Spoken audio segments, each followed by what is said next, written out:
Magandang umaga. Narito tayo ngayon upang tunghayan ng isa na namang episode ng Unashamed, A True Story. Sa loob ng maraming taon, pilit silang ipinukulong sa aparador, pinuputulan ng pakpak at binubusalan ng mga bibig. Sila ang mga kapatid nating kasakit ng LGBTQIA+ community. At sa loob din ng maraming taon ay pinagkaitan ng karapatan. Ngayong araw, makakapanayan natin ng isa sa miyembro ng LGBTQIA+. Let us all please welcome Chef Sumakili, the founder of Rainbow Foundation. Hello, Ms. Tricia. Magandang umaga. Magandang umaga. Nadala kami at pinandahan mo ang patakaya ito. Nasa akin. Hello everyone. Hello sa mga loyal viewers ng ating show. You look great, Mr. Ramili. Yeah, I know. Yung curious, paano nga ba nabuo ang foundation na ito? Nagsimula ito noong pandemya, and kasama ng aking mga sister and brothers sa community. Nabuo namin itong foundation na nangangalaga sa ating mga miyembro ng LGBTQIA+,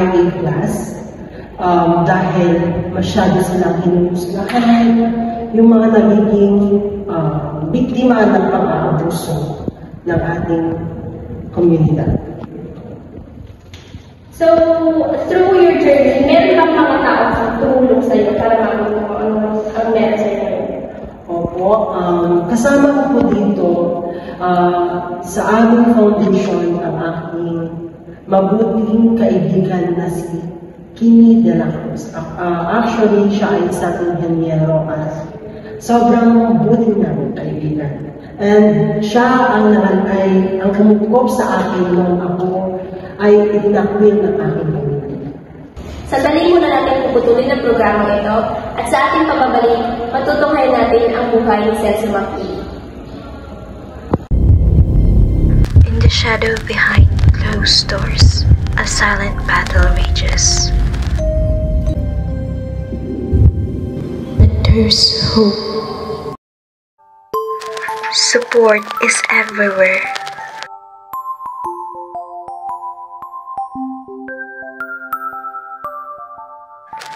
You are not alone.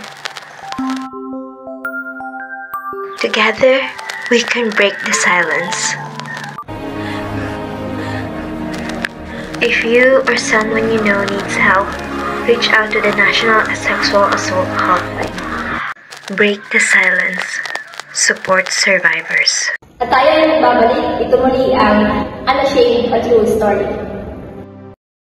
So, of course, through your journey, meron ka mga struggles in life. So, can you share to us, paano mo na-overcome yung mga struggles na yun?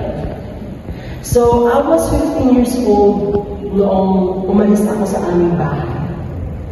Ang kadahilan nito ay masyado akong naabuso ng aking pamilya.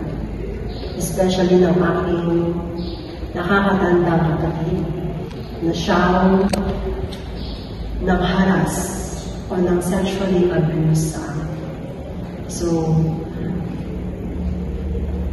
mula pagkabata hanggang ngayon, patuloy kong pinaglalaban ang karapatan ng LGBTQIA+.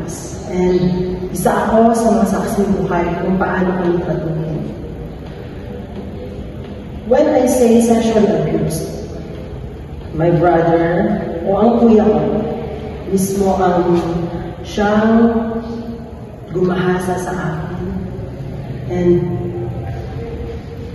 hanggang ngayon, kapag naaalala ko ang tatlong iyon, kinikilabutan ako. Nanginginig sa takot, sa trauma na inihatid sa akin ng pangyayari iyon. At buti nandoon ang aking kaibigan na si Kimi na siyang tumulong sa akin noong mga panahong nangangailangan ako ng taong makakapit.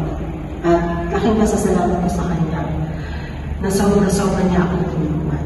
Hanggang sa makapagtapos ako sa pag-aaral, hanggang sa magsimula ako sa pag-aaral at hanggang sa makapagtapos ako pag-aaral at hanggang sa pinayo ko itong foundation na ito.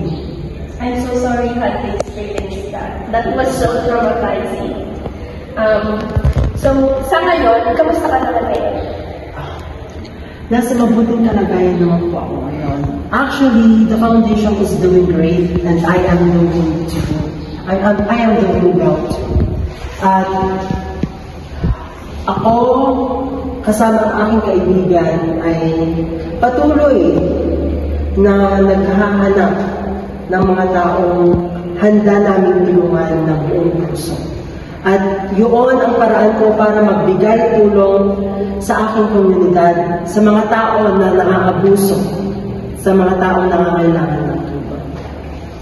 So, mayroon ka bang mensahe para sa lahat ng mga nanonood, sa lahat ng mga viewers natin, and sa lahat ng miyembro ng LGBTQIA+ community? Thank you so much. Isang magandang plataforma ang programa ng ito at sa mga tao na nangangailangan ng tulong. Nandito po sa ibaba ang numero kung paano matatawagan ang aming foundation. At sa mga taong kailangan ng tulong at walang mahingian ng tulong. Lagi niyong tatandaan na may mga kaibigan tayong handang sumaklolo sa atin, sa anumang oras at sa anumang panahon. At kung kailangan nyo ng tulong, handa ang aming foundation na tanggapin kayo at alagaan kayo sa abot ng aming makakaya. At sa mga miyembro ng LGBTQIA+ community, I am so proud of you. Stand LGBTQIA+. Raise the flag. Thank you so much. Maraming salamat sa pagbabahagi na iyong buhay at karanasan. Ang kwentong ating natunghayan ay isang patunay na hindi lamang pawang mga kababaihan ang nakakaranas ng sexual na harasan, bagkus ay pati na rin ng ating mga kapatid na kasapi ng LGBTQIA+ community. Sa katunayan, 86.3% ang nagiging biktima na ng ganitong karahasan at iba't ibang mga kaso pa ang patuloy na lumalaganap. Muli, ito si Trisha Missy Prades at ito ang Unashamed, A True Story.